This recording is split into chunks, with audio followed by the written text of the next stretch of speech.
एक आदमी के घर एक सन्यासी मेहमान हुआ। रात गपशप होने लगी। उस परिव्राजक ने कहा कि तुम यहाँ क्या ये छोटी मोटी खेती में लगे हो? साइबेरिया में मैं यात्रा पर था तो वहाँ जमीन इतनी सस्ती है, मुफ्त ही मिलती है।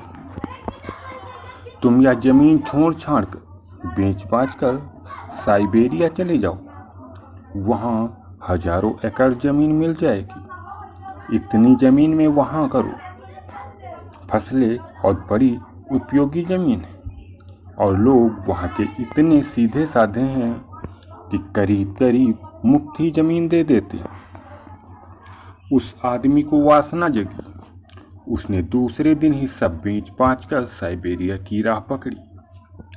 जब पहुंचा तो उसे बात सच्ची मालूम पड़ी। उसने पूछा कि मैं जमीन खरीदना चाहता हूं। तो उन्होंने कहा, जमीन खरीदने का तुम जितना पैसा लाए हो रख दो, और जमीन का हमारे पास यही उपाय है बेचने का कि कल सुबह सूरज के उगते तुम निकल पड़ना और सांझ सूरज के डूबते तक जितनी जमीन तुम घेर सको घेर लेना। बस चलते जाना। जितनी जमीन तुम घेर लो, सांझ सूरज के डूबते डूबते उसी जगह पर लौट आना जहाँ से चले थे। बस यह शर्त है, जितनी जमीन तुम चल लोगे उतनी जमीन तुम्हारी हो जाएगी। रात भर तो सो ना सका वह आदमी। तुम भी होते तो ना सो सकते। ऐसे क्षणों में कोई सोता है? रात भर योजनाएं बनाता रहा, कितनी जमीन घेर लूं। सुबह ही भागा, गांव इकट्ठा हो गया था। सुबह का सूरज उगा, वह भागा।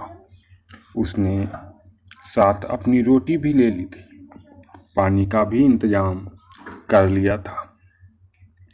रास्ते में भूख लगे प्यास लगे तो सोचा था चलते ही चलते खाना भी खा लूंगा, पानी भी पी लूंगा। रुकना नहीं है, चलना क्या है, दौड़ना है। दौड़ना शुरू किया, क्योंकि चलने से तो आधी ही जमीन कर पाऊंगा, दौड़ने से दोगुनी हो सकेगी।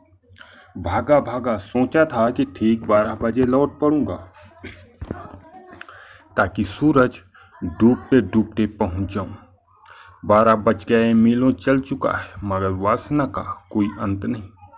उसने सोचा कि 12 तो बज गए, लौटना चाहिए, लेकिन सामने और उपजाऊ जमीन, थोड़ी सी और घेर लूं, जरा तेजी से दौड़ना पड़ेगा लौटते समय। इतनी ही बात है, एक ही दिन की तो बात है, और जरा तेजी से दौड़ लूंगा। उसने पानी भी ना पिया, क्योंकि रुकना पड़ेगा उतनी देर। एक दिन की ही तो बात है, फिर कल पी लेंगे, फिर जीवन भर पीते रहेंगे। उस दिन उसने खाना भी ना खाया। रास्ते में उसने खाना भी फेंक दिया, पानी भी फेंक दिया, क्योंकि उसका वजन भी ढोना पड़ रहा है, इसीलिए दौड़ ठीक से नहीं हो पा रही। उसने अपना कोट भी उतार दिया, अपनी टोपी भी उतार दी। जितना निर्भर हो सकता था हो गया। 1 बज गया, लेकिन लौटने का मन नहीं होता, क्योंकि आगे और सुंदर भूमि आती चली जाती है, मगर फिर लौटना ही पड़ा। 2 बजे तक तो लौटा। अब घबराया, सारी ताकत लगाई, लेकिन ताकत को चूकने के करीब आ गई थी।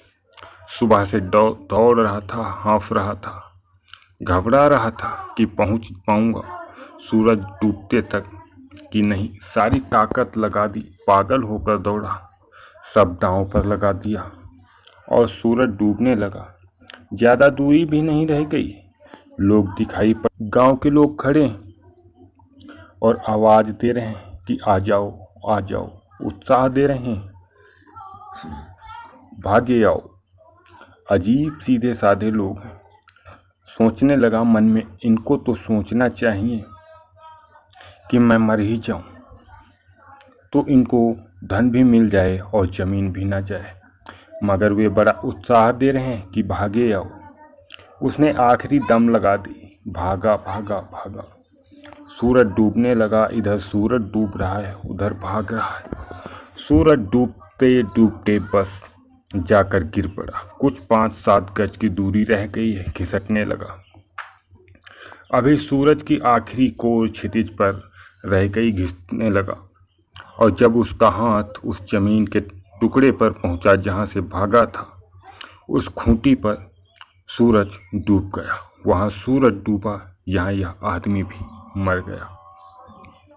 इतनी मेहनत कर ली, शायद हृदय का दौरा पड़ गया, और सारे गांव के सीधे साधे लोग जिनको वह समझता था हंसने लगे और एक दूसरे से बात करने लगे। ये पागल आदमी आते ही जाते हैं, इस तरह के पागल लोग आते ही रहते हैं। यह कोई नई घटना न थी, अक्सर लोग आ जाते थे खबरें सुनकर और इसी तरह मरते थे। यह कोई अपवाद नहीं था, यही नियम था। अब तक ऐसा एक भी आदमी नहीं आया था जो घेर कर जमीन का मालिक बन पाया हो।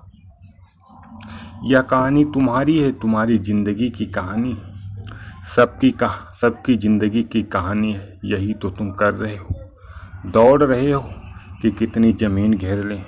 12 भी बज जाते हैं, दोपहर भी आ जाती है, लौटने का भी समय होने लगता है, मगर थोड़ा और दौड़ लें।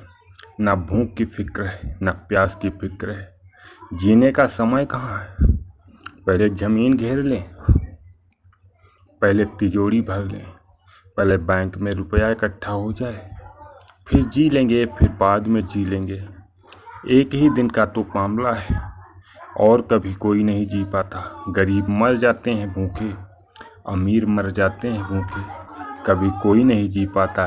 जीने के लिए थोड़ी विश्रांति चाहिए, जीने के लिए थोड़ी समझ चाहिए। जीवन मुफ्त नहीं मिलता, बोध चाहिए। सिर्फ बुद्ध पुरुष जी पाते हैं, उनके जीवन में एक प्रसाद होता है, एक लयबद्धता होती है, एक छंद होता है। वे जी पाते हैं क्योंकि वे दौड़ते नहीं, वे जी पाते हैं क्योंकि वे ठहर गए हैं, वे जी पाते हैं क्योंकि उनका चित्त अब चंचल नहीं है। इस संसार में जमीन घेर कर करेंगे क्या?